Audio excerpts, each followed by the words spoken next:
మీ పేరేంటి? కరిష్మా. ఆహా, ఈలోపే అంత క్లోజ్ అయిపోయారా? వెళ్ళి డ్రెస్ మార్చుకుండ్రా. ఇదిగో అన్నయ్య, మీరు తీసుకునే నిర్ణయం మంచిదే, కానీ దీన్ని కాపాడుకోగలరా? నాకలా అనిపించలేదు, ఎందుకంటే మన ఊరి పరిస్థితి అలాంటిది. నువ్వు బాగున్నావు కదా? బాగున్నాను, బాగా డబ్బులున్నాయి, సంతోషంగా ఉన్నాను. కానీ మీరు నాకు దక్కాలనుకున్న జీవితం మాత్రం నాకు దక్కలేదనుకోండి. సుమా, ఎవరు? బాసనన్నా? వచ్చేసారని వినపడ్డాను. మీరు వస్తారని చెప్తే నేను అక్కడే ఉండేవాడిని కదా. నువ్వు చాలా బాగా ఎదిగావు. అందుకు ధన్యవాదాలు మీకే చెప్పాలన్నా. మీరు జైలుకి వెళ్ళలేదంటే నేను ఎదిగేవాడిని కాదు. కానీ ఈ రాజేంద్రన్ దేని మర్చిపోను. ఆ ప్రేమ కోసమే మీ దగ్గర చెప్తున్నాను. మీరు నాతో పాటు ఉండండి. ముందు ఈ ఊరు మీ కంట్రోలే కదా, తర్వాత ఈ ఊరోళ్ళు నా గురించి బాగా మాట్లాడతారు. ఆ విషయం నమ్మొద్దు. నా కళ్ళ ముందు జరిగేది మాత్రమే నిజం. ఇవాళ అలాంటి ఒక నిజాన్ని చూశాను. మాధవన్ సార్, అది చాలా పెద్ద తప్పు. స్తోమతున్నోళ్ళతోటే యుద్ధం చేయాలి. మొగ్గోడంటే అలాగే ఉండాలి. పరిస్థితి తెలుసుకుని నడుచుకోండి. మీ ఇష్టం వచ్చినట్టు ఉండాలనుకుంటే మా అన్నయ్య గురించి తెలుసు కదా.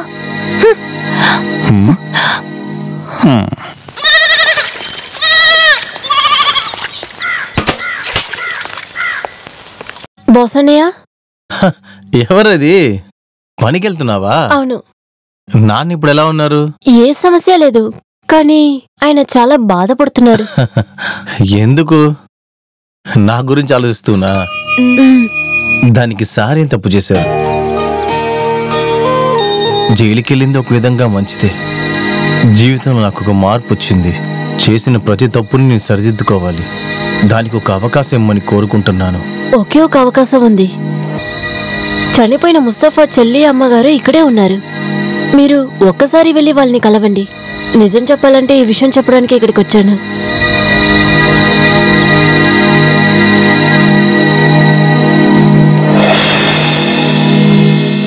ఇంట్లో ఎవరు లేరా?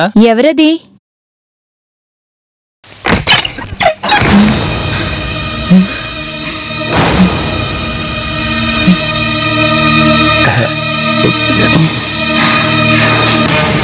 ఎందుకని ఇక్కడికి వచ్చారు? మాకు చేసిన ద్రోహం సరిపోదా?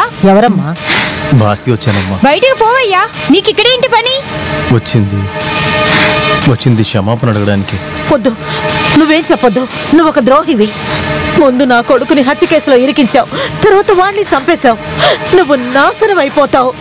ముస్తఫా నేను కావాలని చంపలేదు, తెలియకుండా జరిగిపోయింది. నాకు సరి చేయడానికి అవకాశం ఇవ్వండి. ఏమిటి అవకాశం ఇవ్వాలా? చనిపోయిన నా కొడుకుని తిరిగి తీసుకురాగలవా? ఇలా చూడు, మా అన్నయ్య ఎలా చనిపోయాడో నువ్వు అలాగే చనిపోతావు. నీ వల్ల జీవితం నాశనం అయిపోయిన కుటుంబ శాపం ఇది.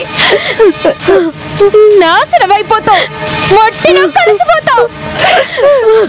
అది చూడడానికే నేను మా అమ్మ ప్రాణాలతోనే ఉంటా. రామ్మా.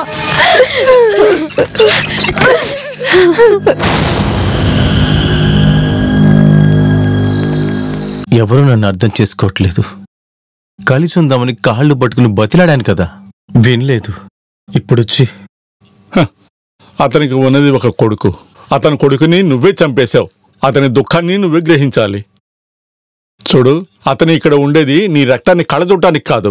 అతను ఈ ఊరు వదిలిపెట్టి వెళ్ళడు. అన్ని అప్పులున్నాయి. ముస్తఫా చనిపోయినప్పుడే అతను వెళ్ళాలంటున్నాడు, కానీ కుదరలేదు.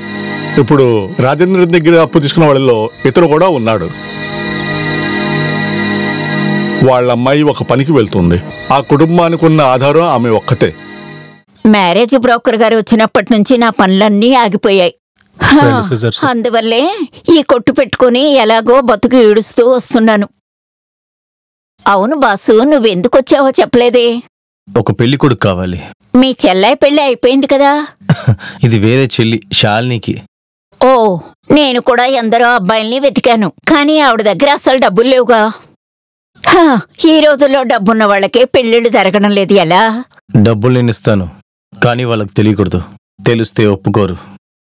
అర్థమైంది. ఇలా చూడు, అన్ని విషయాలు నేను చూసుకుంటాను.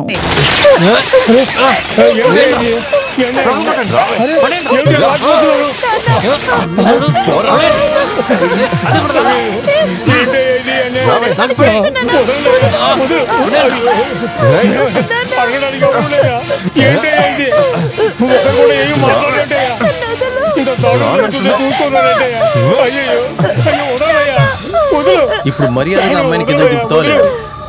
ఏంటమ్మా సమస్య? వడ్డీ వడ్డీ అని చెప్పి అసలు కన్నా ఎక్కువ తీసుకున్నారు. ఇప్పుడు చూడండి ఎలా చేస్తున్నారు.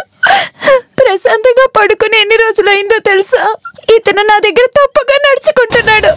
అవునువే, మేము అలానే చేస్తాం. మేము ఇచ్చిన అప్పుకి నువ్వే వడ్డీ. కంప్లైంట్ ఇవ్వడానికి వీడేంటి జిల్లా కలెక్టరా? నేను ఇక్కడికి వచ్చినప్పుడు నీ గురించి వింటున్నాను. నీ గురించి మన ఊరోళ్ళు చాలా చెప్పారు. అవన్నీ నేను అలాగే వదిలేసింది నిన్ను నీ మనుషులను చూసి భయపడి కాదు. ఏది వదిలేనే వదిలేశాను. పాపం పేదవాళ్ళు అలా ఉండని రాదు. నువ్వు నా మీద కంప్లైంట్ ఇస్తావా?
ఇదిగో అన్నా.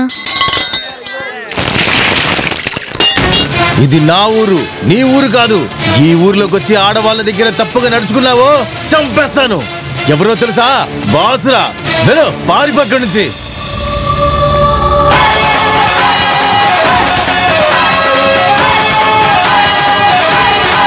భగవంతుడా, ఇక మీద ఊరికి అంతా మంచి జరుగుతుంది. వాస్తవం.